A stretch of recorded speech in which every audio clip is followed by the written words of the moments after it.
pernyataan sikap tentang sikap dan dukungan politik koalisi aksi menyelamatkan Indonesia lintas provinsi untuk pasangan calon presiden, calon wakil presiden Anies Baswedan, Abdul Muhaimin Iskandar pada Pilpres 2024.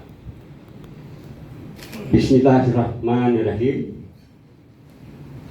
Dengan senantiasa berlindung, mohon kekuatan ridho Allah SWT bahwa kami lintas provinsi berijtihad politik dan tetap berpegang teguh pada jati diri kami untuk menyelamatkan dan menjaga Indonesia sesuai dengan arah dan berbangsa dan bernegara sebagaimana tercantum dalam pembukaan Undang-Undang Dasar Negara RI tahun 1945. Bahwa kami lintas provinsi merupakan gerakan moral dari aliansi masyarakat sipil, akan tetap konsisten menjadi penyeimbang kekuatan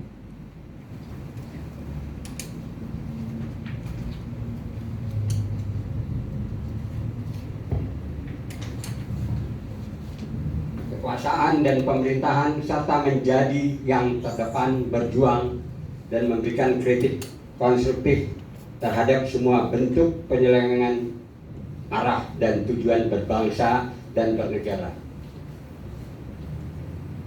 Bahwa kami lintas provinsi sangat menyadari Indonesia saat ini dalam bahaya setelah sekian lama dikelola dan dikendalikan oleh rezim oligarki yang secara sistematis, destruktif, telah menyimpang dari tujuan negara sesuai Undang-Undang Dasar Negara Republik Indonesia tahun 1945. Bahwa kami lintas provinsi mencermati lahirnya politik dinasti untuk melanggengkan kekuasaan dengan munculnya cawapres dari salah satu pasangan calon presiden terindikasi kuat telah melanggar konstitusi dan dengan figur jauh dari kualitas, kapasitas, dan kapabilitas sebagai cawapres, dan hal ini sangat berpotensi membahayakan negara. Bahwa kami lintas provinsi merasa ikut bertanggung jawab menyelamatkan Indonesia pada demokrasi pemilihan presiden 2024 yang harus dimenangkan oleh salah satu calon presiden yang mampu membawa dan mengeluarkan Indonesia dari kejahatan kekuasaan oligarki yang akan merusak dan menghancurkan negara. Bahwa kami lintas provinsi berharap negara ditata ulang dan kembali ke format berbangsa dan bernegara sebagaimana telah digariskan dalam Undang-Undang Dasar Negara RI tahun 1945 dengan penyempurnaan yang disesuaikan dengan tantangan dan perubahan zaman tanpa harus melemahkan Pancasila sebagai dasar negara, pandangan hidup bangsa, dan ideologi negara. Bahwa untuk menyelamatkan bangsa Indonesia dalam proses mencari pemimpin melalui Pilpres 2024, kami lintas provinsi melakukan kajian terhadap rekam jejak dan visi misi para paslon presiden, serta melihat dan mencermati integritas, kapasitas, kapabilitas, dan kompetensi maupun keberpihakan para capres dan cawapres pada pelaksanaan proses 4 kali debat capres-cawapres. Bahwa kami lintas provinsi telah membaca, mencermati, dan mengkaji rekam jejak maupun visi misi paslon capres-cawapres nomor 1, yakni Anies Rashid Baswedan dan Abdul Muhaimin Iskandar, yang secara mendasar ingin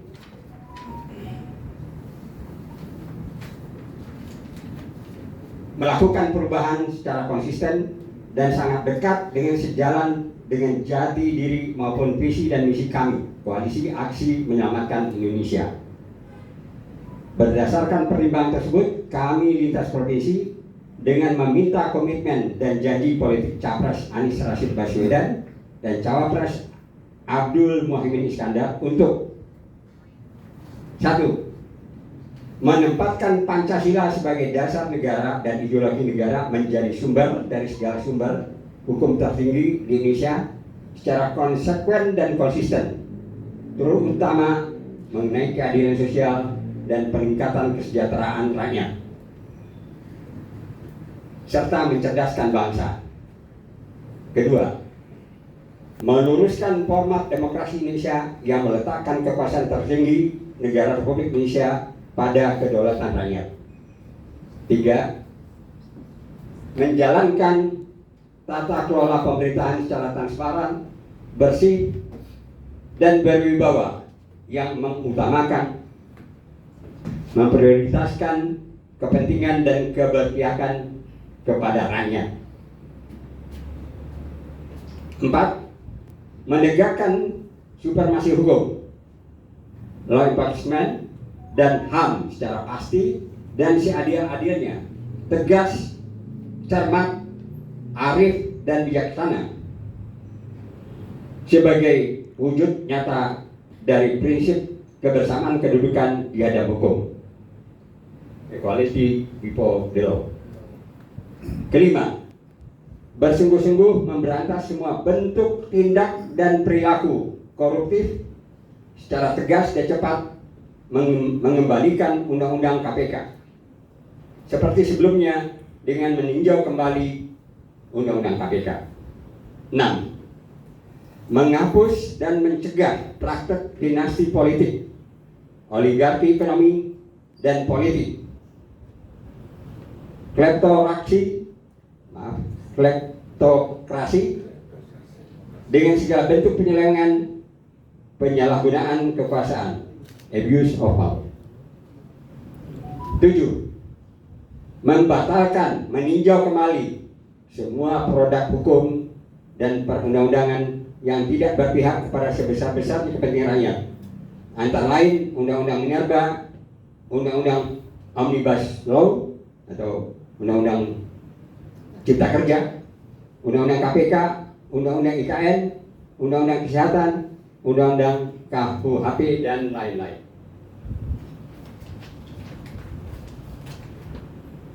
8. Tetap memberikan kewenangan otonomi daerah yang lebih luas dan pengelolaan sumber daya ekonomi daerah secara proporsional dan berkeadilan. 9.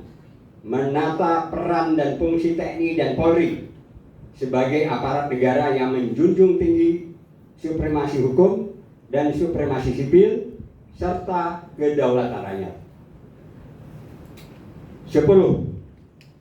Tidak memberi peluang bangkitnya komunisme dan atau ideologi anti Pancasila lainnya, separatisme, dan menghentikan stigmatisasi kelompok keagamaan dengan isu intoleransi, radikalisme, dan ekstremisme yang upaya memecah belah masyarakat dengan kriminalisasi ulama, aktivis, dan tokoh yang kritis, dan meninjau kembali Undang-Undang ITE dan Undang-Undang lama yang terkait. Ya, kemudian saya sampaikan sikap. Tadi beberapa pernyataan yang kita inginkan dari paslon paslon Amin mungkin. Menyatakan sikap. Ke-1, mendukung dan akan terus berjuang untuk memenangkan Capres Anies Rashid Baswedan dan Cawapres Muhaimin Iskandar atau Amin pada Pilpres 2024. Allahu Akbar. Takbir. Allahu Akbar.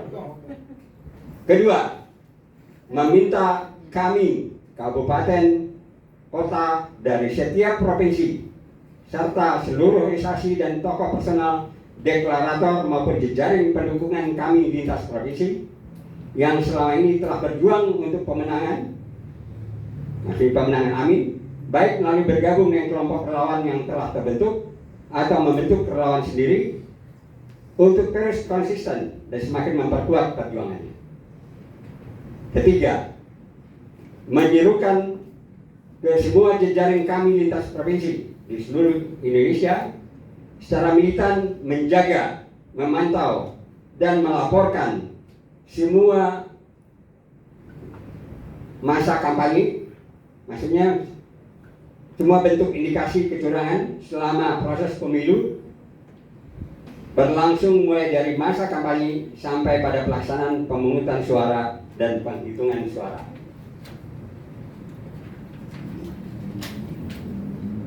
Surakarta ini karena kita putuskan adalah dalam pertemuan kami lintas provinsi jauh pada tanggalnya itu 11 Januari, tapi baru sekarang tanggal 4 Februari kita diterima.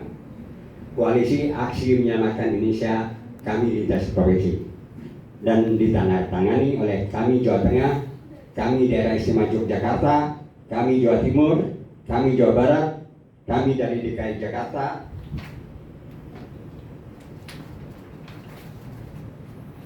kami Pulau Riau, kami Jambi, kami Aceh, kami dari Sumatera Barat, kami Banten, ada yang tahu juga, kami Sumatera Utara, kami dari Riau, dan kami Kalimantan Barat, dan kami Sumatera Selatan, kami Sulawesi Selatan, berjumlah 15 provinsi yang ada kami. Terima kasih, saya tidak akan bacakan lagi karena beliau-beliau jadi presidium ini sudah ada di depan, termasuk ada Mak juga, dan ini kami sampaikan secara formal kepada Ko-Kapten Pak Sudirman Said.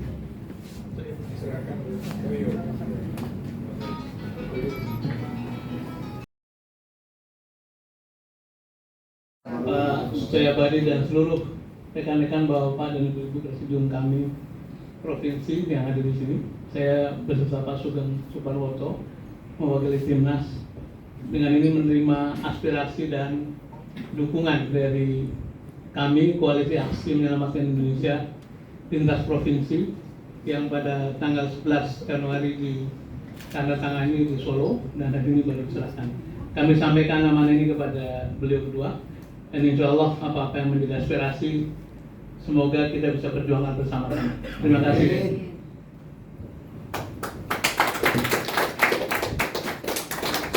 Terima kasih kepada Bapak Sutoyo dan Bapak Saiful Sofian. Selanjutnya penyerahan secara simbolis kenang-kenangan dari Bapak Sudirman Said kepada Bapak Sutoyo berupa rompi yang akan segera diberikan.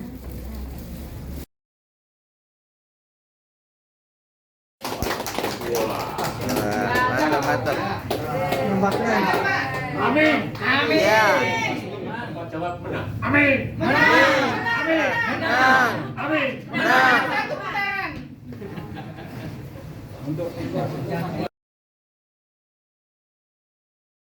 Menjadi possible karena ketelatenan dari beliau. Nanti kita mohon juga pandangan-pandangan dari Mas Sugeng setelah saya menyampaikan beberapa hal. Ibu sekalian, kita bersyukur sore ini bertemu, dan bagi saya pribadi kami itu salah satu institusi atau lembaga yang sudah sangat lama sebetulnya meneriakkan perjuangan untuk perubahan. Kita ingat deklarasi di Agustus Tugu Proklamasi, kemudian muncul dengan berbagai daerah, dan sejak itu tidak pernah berhenti kami menyuarakan ketidakadilan, penyimpangan, pelanggaran hukum, pelanggaran etik, dan menjadi sangat simbolik karena baru sekarang ini, beberapa hari sebelum pemilu, Bapak dan Ibu hadir secara resmi menyampaikan dukungannya itu. Dan bagi saya pribadi, sekali lagi, bukan soal jumlah yang hadir, tapi soal spirit yang mendasari. Dan kami tadi bertanya kepada Pak Toyo, dan rupanya kegiatan ini sudah menjadi satu keputusan institusi dan juga direstui oleh para pendiri, Pak Gatot, Pak Din. Kami juga ingin menyampaikan, walaupun kami baru hari ini bertemu formal, tapi sebetulnya unsur-unsur kami terserap di berbagai level timnas. Di juru bicara nasional banyak sekali, ada Pak Saididu, ada Pak Refli Harun, dan macam-macam semuanya, Pak Rofi Gerung, Pak Dimas Andri.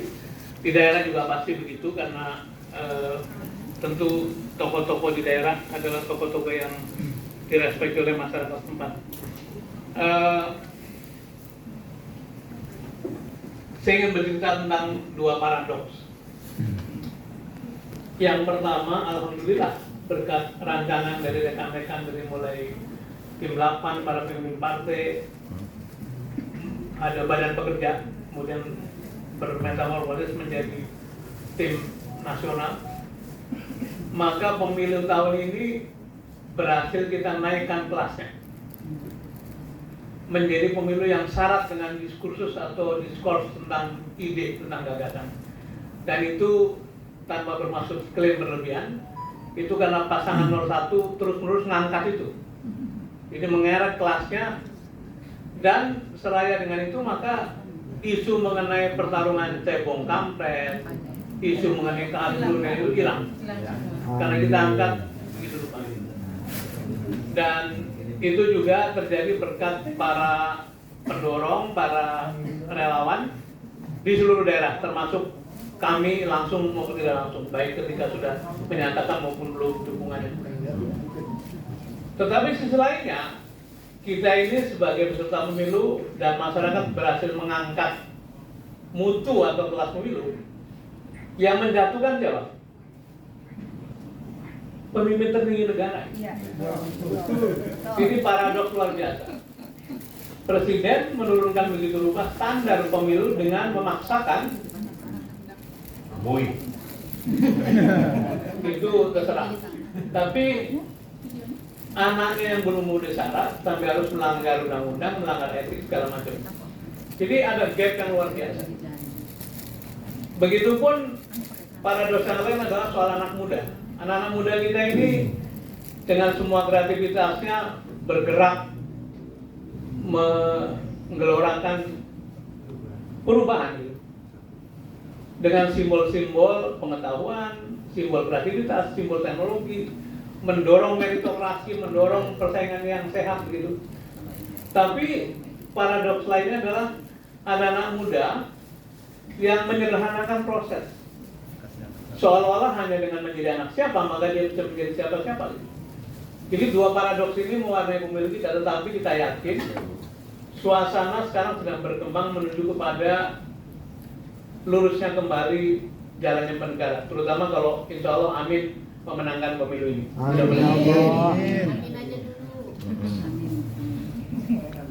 Saya tadi mencari artikel yang ditulis oleh Mas Budiman Tanurejo pada hari Sabtu yang lalu. Judulnya sangat menarik ini. Saya mau bacakan sebagian. Kenapa saya perlu bacakan? Karena sebetulnya yang ditulis oleh Mas Budiman itu adalah satu akumulasi atau satu agregasi dari concern seruan-seruan yang selama ini disampaikan oleh kami dan juga kelompok masyarakat lain. Ya. Judulnya Hilirisasi Keprihatinan Bangsa. Bapak dan Ibu sebagian membaca ya. Saya kira ini sedikit judulnya sudah merupakan sindiran bahwa seolah-olah solusi bangsa ini namanya hilirisasi. Padahal ada satu masalah luar biasa.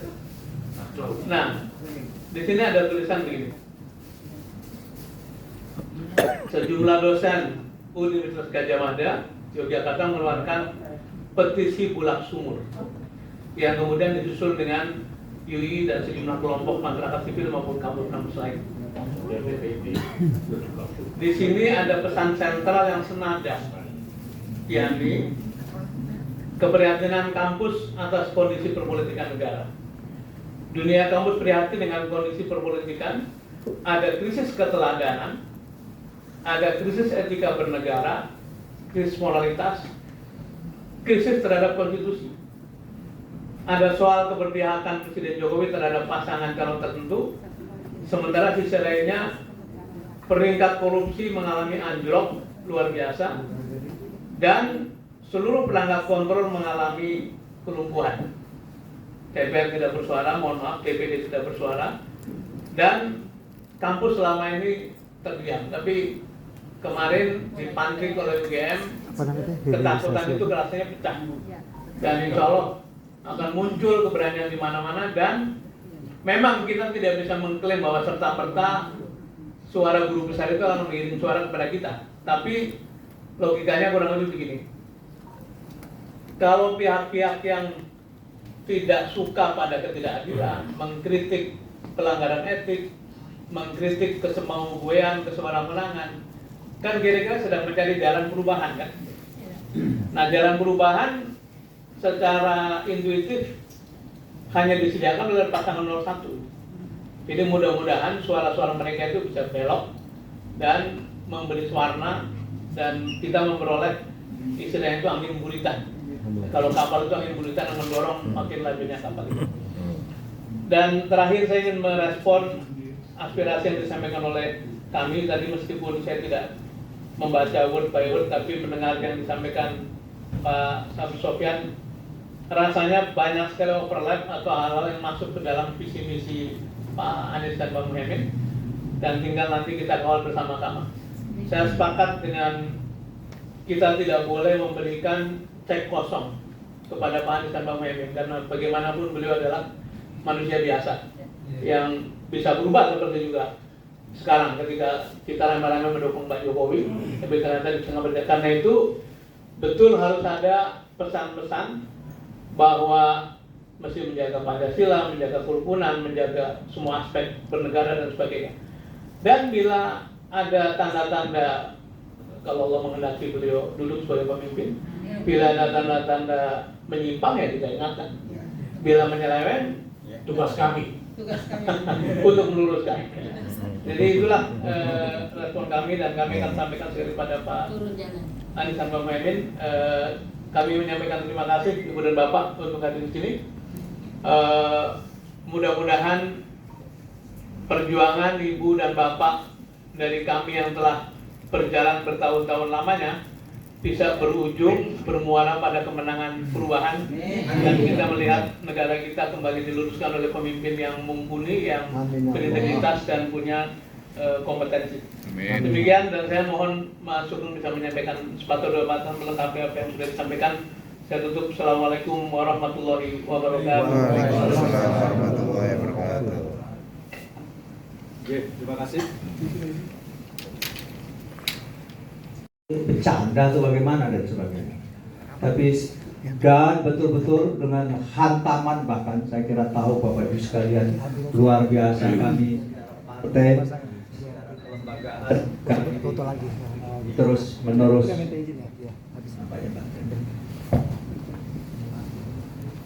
jadi kami terus menerus dihantam. Tapi ya ini bukan berarti karena kita mau cengeng atau apa, tidak, tapi faktanya demikian. Jumlah menteri, bahkan 2 menteri ditersangkakan dengan sesuatu yang sangat, dan kita tahu tujuannya adalah satu, menggagalkan pencalonan Pak Anies Rashid Baswedan, karena kita sama-sama tahu ada syarat presidensial threshold 20%. Jadi kalau waktu itu dihantam katakanlah Nasdem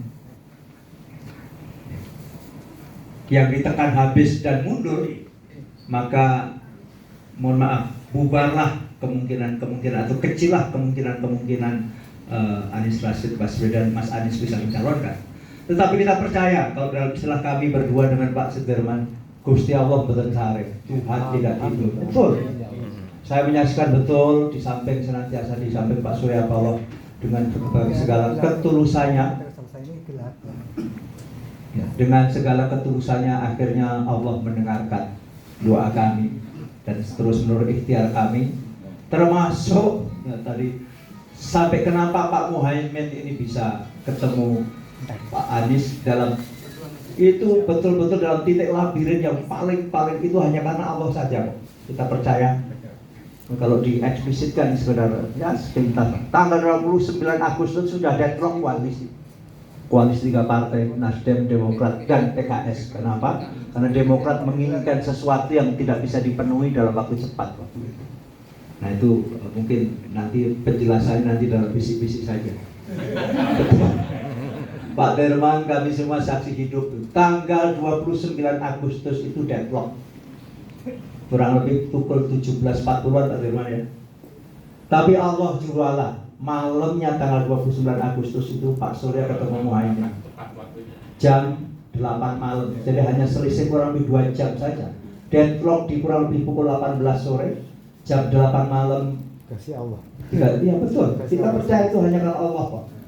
Kalau mohon maaf ya, ini tanpa mempertajam apa ya, hampir muskil kok kita mempertemukan secara politik ya sebenarnya hari ini PKB misalnya dengan PKS, itu kan fakta politik dan seterusnya Bapak Ibu sekalian. Tapi kita percaya karena Allah semata dan terus menerus karena Allah jualah. Ini kan hampir lewat karena habis itu lantas bertubi-tubi terus dihantam. Termasuk Pak Anies dihantam. Bapak Ibu tahu bagaimana KPK sangat-sangat serius, bagaimana KPK juga sangat-sangat serius untuk menghantam Gus Muhaimin. Sampai misalnya 3 hari yang lalu kebetulan jadi Komisi 7, ada anggota Komisi 7 yang kebetulan anggota PDI masih diperiksa KPK untuk kasusnya Pak Muhaimin di tahun 2012 yang lalu ketika beliau jadi Menteri Tenaga Kerja.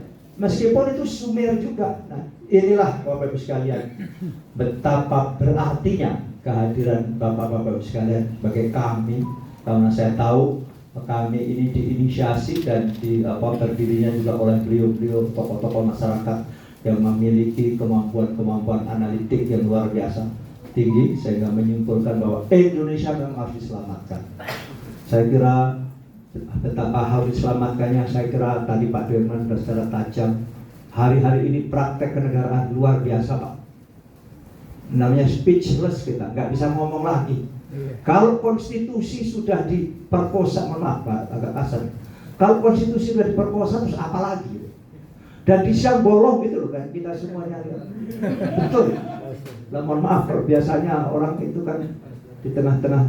Ini betul-betul terus terang dan dengan menantang istilah, bahkan mau menjilat matahari kalau istilah puitisnya. Tapi itulah fakta hari ini. Tapi kita semuanya, Allah, Gusti Allah boten sare. Gusti Allah tidak tidur, Allah tidak tidur. Segala ikhtiar yang kita lakukan dengan ketulusan, saya secara pribadi dan juga Pak yang lain dan kalau WA dengan Mas Anies hanya satu. Bismillah Mas, kita semuanya kumpulan orang baik yang bertujuan baik dan insya Allah dengan cara-cara yang baik. Betul. Dengan itu Allah pasti akan menjabai apa yang kita mohonkan. Amin. Allahumma amin. Saya kira demikian. Terima kasih sekali lagi, luar biasa Bapak-bapak memperteguh kami bahwa kami terus menerus mendapat saudara-saudara yang ingin berjuang di jalan yang benar, baik secara konstitusi negara dan utamanya pasti di jalan Allah. Terima kasih. Saya kembalikan billahi taufiq wal hidayah. Assalamualaikum warahmatullahi wabarakatuh.